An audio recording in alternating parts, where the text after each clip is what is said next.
มันย้อนเหลือเกินนะใจไม่เท่าไรจะไปทางไหนก็มีแต่เรื่องราวแต่ใจฉันสับสนวกวนเพราะคิดถึงเธอ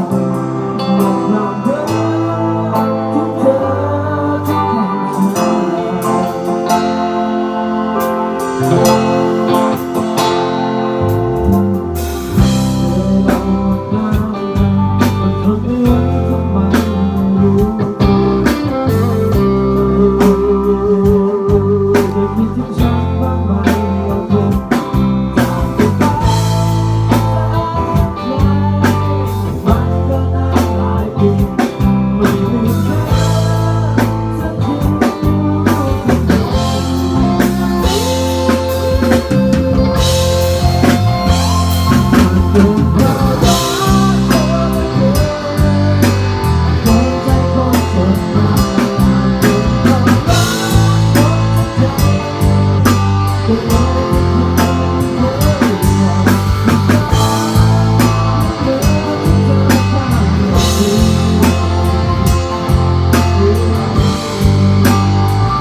ทนไม่ไหวทำไม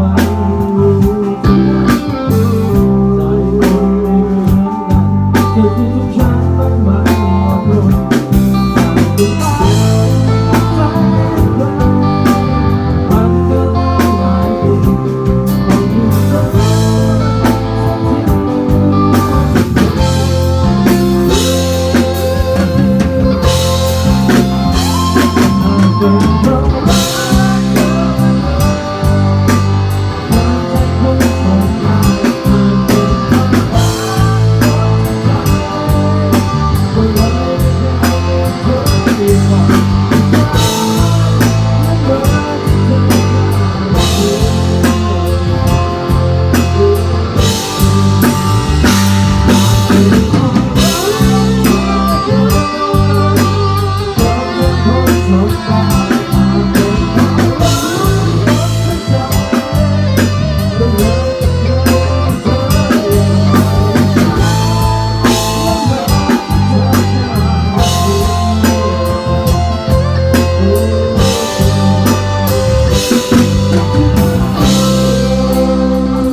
Thank you.